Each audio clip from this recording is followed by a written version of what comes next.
Chapter 3 exercise 3.5ல first question அல்ல first subdivision ஓகேவா 3.5ல first questionல first subdivision simplify அப்போ simplify சொல்லல நமக்கு இதுக்கு முன்னாடி நிறைய செஞ்சிட்டோம் simplify பண்றது ஷார்ட் ஃபார்ம் பண்றதுல இருந்துச்சு இதுக்கு முன்னாடி எக்ஸசைஸ்லயும் அதே தான் இங்கே simplify பண்ண சொல்லி கொடுத்திருக்காங்க என்ன கொடுத்திருக்காங்க 4x² y by 2z² into 6xz³ by 20y power 4 ஓகேவா இதுக்கு சொல்யூஷன் ஃபைண்ட் பண்ணும் சிம்பிளிஃபை என்ன அர்த்தம் இது எவ்வளோக்கு எவ்வளோ ஷார்ட் ஆக்க முடியுமோ அது வரைக்கும் செய்யணும் இப்போ இதில் காமன் எதுவும் எடுக்க முடியுமா இல்லை அப்படி செய்ய முடியாது இல்லை கேன்சலேஷன் பண்ணிக்கலாம் இப்போ சொல்யூஷன் போட்டு அது கொஸ்டின் எழுதிட்டு நம்ம ஃபஸ்ட் என்ன பண்ணியிருக்கோம் 2 table 1 2s are 2 2 2s are 4 cancel பண்ணிட்டோம் இல்லையா மல்டிப்ளிகேஷனில் தான் இருக்குது ஸோ இங்கே எப்படி வேணாலும் கேன்சல் பண்ணிக்கலாம் நடுவில் ப்ளஸ்ஸோ மைனஸோ இருந்தால் தான் நம்ம எல்சிஎம்லாம் எடுக்கிறது மல்டிப்ளியாக இருந்தால் எப்படி வேணாலும் கேன்சல் பண்ணிக்கலாம் இதுலேருந்து இது கேன்சல் பண்ணிக்கலாம் இதுலேருந்து இது கேன்சல் பண்ணிக்கலாம் இப்படி பண்ணிக்கலாம் எப்படி வேணாலும் எடுத்துக்கலாம் இல்லையா இப்போ நான் ஃபஸ்ட்டு பண்ணியிருக்கிறது 1 2s are 2 2 2s are 4 cancel பண்ணிட்டேன்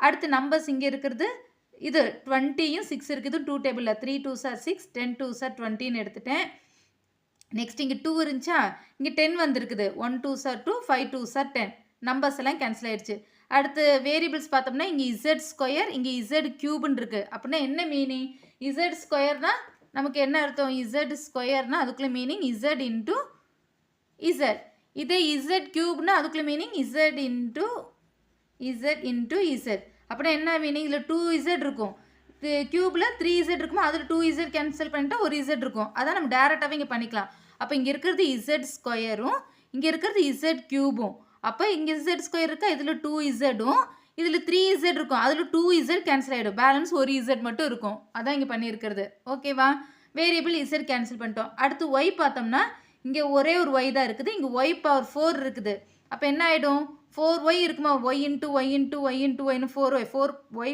பவர் 4னா அங்கே 4y மல்டிப்ளிகேஷன் எழுதுவோம் y into y into y into y இங்கே மேலே ஒரு y இருக்குது அப்போ ஒய்யும் 4yல ஒரு ஒய்யும் கேன்சல் ஆகிடும் பேலன்ஸ் இருக்கிறது y³ அதான் இங்கே எழுதியிருக்கோம் அப்போ புரிஞ்சிட்டோம்னா டேரெக்டாகவே செய்யலாம் ஓகேவா அப்போ ஒய்யும் y பவர் 4ல் நமக்கு ஒரு y கேன்சல் ஆகிடுச்சுன்னா பேலன்ஸ் y பவர் 3 இருக்கும் ஓகேவா அடுத்து வேறு எது கேன்சலேஷன் ஆகுமா அதாவது கீழே வேறு எது இருக்கா பாருங்கள் 2 கேன்சல் ஆகிடுச்சு ஃபுல்லாக z² ஃபுல்லாக கேன்சல் ஆகிடுச்சு நம்பரில் இங்கே 5 வந்திருக்குது மேலே 3 தான் இருக்குது எதுவும் கேன்சல் ஆகாது அடுத்து இங்கே ஒயில் ஒரு y தான் இருந்தது y பவர் 4ல் ஒரு y கேன்சல் பண்ணிட்டோம் y பவர் 3 இருக்கும் மீதி எது கேன்சல் ஆகலை இப்போ பேலன்ஸ் இருக்கிறதுலாம் நம்ம மல்டிப்ளை பண்ணி எழுதிட்டா போதும் இங்கே என்ன இருக்குது நம்பரு 1 தான் இருக்குது இங்கே 3 1 3s are 3 எக்ஸ்ன்னு பார்த்துட்டோம்னா இங்கே x² இன்டூ எக்ஸ் அப்போ என்ன ஆகிடும் x³ வேறு மேலே இருக்கிறது ஒரு z இருக்குது எழுதிட்டோம் எல்லாம் கரெக்டாக கேன்சலேஷன் பண்ணி எழுதிக்கணும் ஏன்னா நிறைய நம்பர் இருக்குல்ல விட்டு போயிடக்கூடாது இதான் ஆன்சரு ஓகேவா அப்போ 3x³ z பை டினோமினேட்டரில் இருக்கிறது நம்பரு 5 மட்டும்தான் இருக்குது வேறு நம்பர்லாம் கேன்சல் ஆகிடுச்சு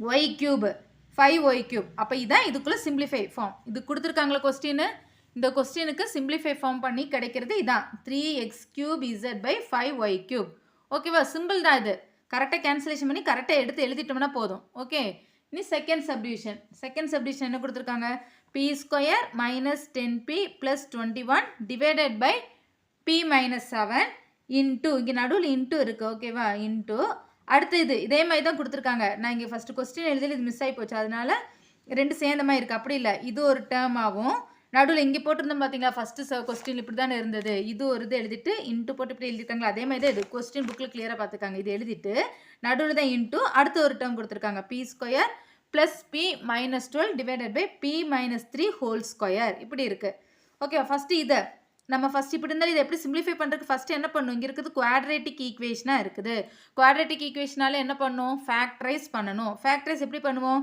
இந்த 21 p² ஃபஸ்ட்டு மல்டிப்ளை பண்ணிப்போம் 21 p² நடுவில் இந்த -10p வரும் ஓகே தானே அப்போ இங்கே 21 இருக்குது இங்கே -10 இருக்குது அப்போ நமக்கு என்ன பண்ணும் ரெண்டு நம்பர் மல்டிப்ளை பண்ணால் 21 கிடைக்கணும் அதே அந்த ரெண்டு நம்பர் நம்ம ஆட் பண்ணாலும் -10 கிடைக்கணும் அப்போ இங்கே நமக்கு ப்ளஸ்லேயும் இங்கே மைனஸ்லேயும் இருந்தால் என்ன மீனிங் ரெண்டு நம்பருமே மைனஸில் இருக்கணும் அப்போ தான் மைனஸ் இங்கே ப்ளஸ் ஆகும் ரெண்டுமே மைனஸாக இருந்தால் ஆட் பண்ணையில் நமக்கு -10ங்கிறது கிடைக்கணும் அப்படி தானே மீனிங் அப்போ எந்த நம்பர் எடுத்துக்கலாம் 21க்கு 7 3s are 21 அப்போ -7 -3ன்னு எடுத்துட்டாலே போதும் இதெல்லாம் சின்ன நம்பர் தான் அப்போ நம்ம நிறையா சம்ஸ் இதேமே பண்ணிட்டோம் ஸோ இதெல்லாம் கொஸ்டின் பார்க்கல நம்ம கரெக்டாக வந்துடும் டக்குன்னு 21 -7 -3ன்னு எடுத்தோம்னா minus into minus plus 7 3s are 21 p into p p² ஆகிடும் minus 7p minus 3p add பண்ணல என்ன ஆகிடும், ரெண்டு நம்பர் மைனஸ் இருந்தால் ப்ளஸ் பண்ணுவோம். 7 + 3 10, ரெண்டு மைனஸ் இருக்கல மைனஸ் 10pன்னு கிடைக்கும். இது ஓகே தானே?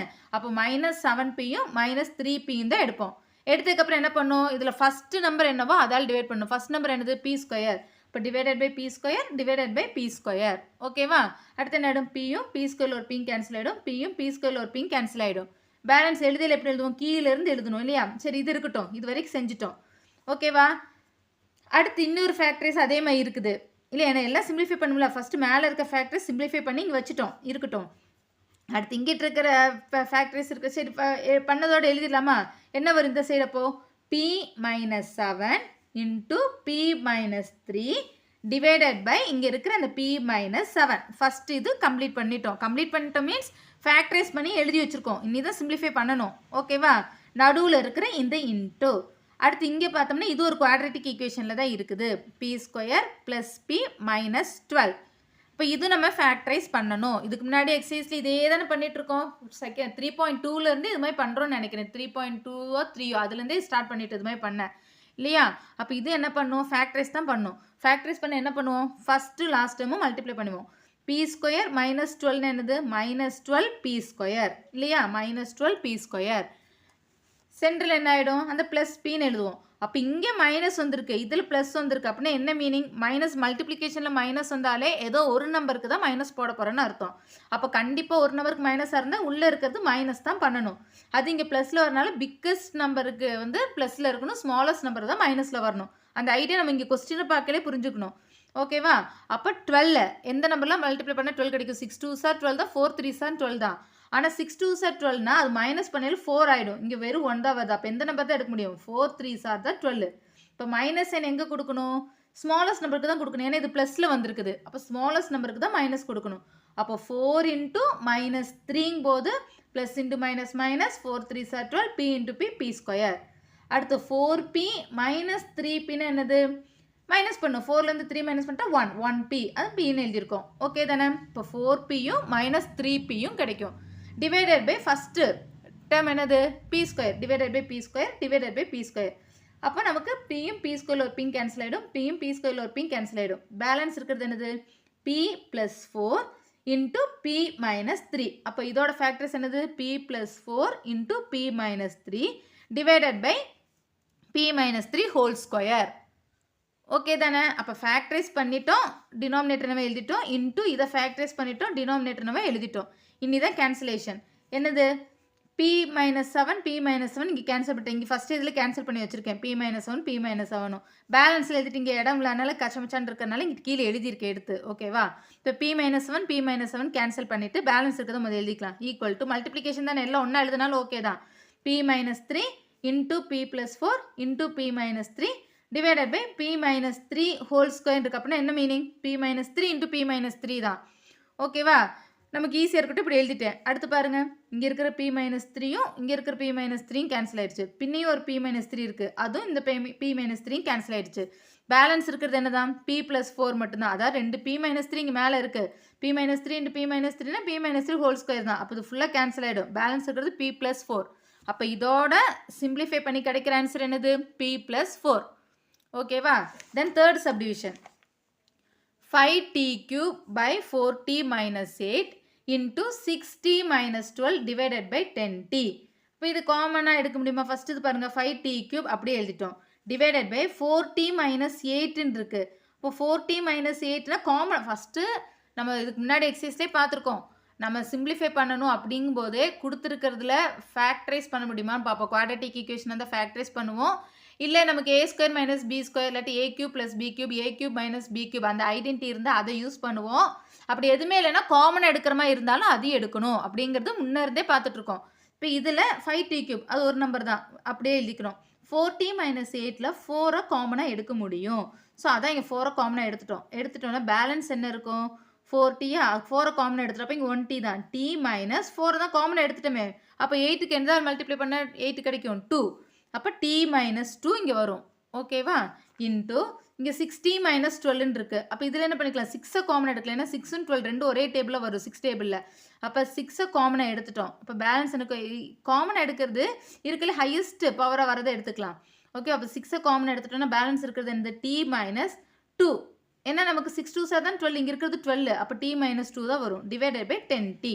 இனி கேன்சலேஷன் பண்ணுவோம். t minus 2 t minus 2 cancel ஆயிடுச்சு. அடுத்து என்ன கேன்சல் பண்ணியிருக்கேன், இங்கே 10 5 இருக்குதா, அப்போ 1 5 சார் 5, 2 5 சார் 10. பின்ன இங்கே 2 6 இருக்கா, 1 2 சார் 2, 3 2 சார் 6. அடுத்து இங்கே t கியூபும் tயும் இருக்குது, அப்போ tயும் t கியூபில் ஒரு டீயும் கேன்சல் ஆகிடும், அப்போ பேலன்ஸ் இருக்குது t ஸ்கொயர். அப்புறம் அவ்வளோதான், வேறு எதுவும் கேன்சலேஷன் இருக்கா பாருங்க, இல்லை 4 தான் இங்கே இருக்குது, மேலே இருக்கிறது 3 தான், அது ரெண்டு கேன்சல் ஆகாது, வேறு எதுவும் இல்லை. அப்போ இங்கே பேலன்ஸ் இருக்கிறதுல என்னென்னு மல்டிப்ளை பண்ணி எழுதிக்கலாம். இங்கே இருக்கிறது 3யும் ஒரு t ஸ்கொயர் இருக்குது, 3 × t square 3t square divided by டினாமினேட்டில் இருக்கிறது ஒரு 4 மட்டும்தான். ஸோ இதான் இதுக்குள்ள ஆன்சர். அப்போ சிம்பிளிஃபை பண்ணுறது ஈஸி தானே, முன்னெல்லாம் படித்தது சேர்த்து அப்படியே சிம்பிளிஃபை மட்டும் பண்ணுறோம், இது சிம்பிளாக இருக்குது இல்லையா. ஸோ ஃபஸ்ட்டு சம் இதில் இருக்க 3 சப்டிவிஷனும் கம்ப்ளீட் பண்ணிட்டோம்.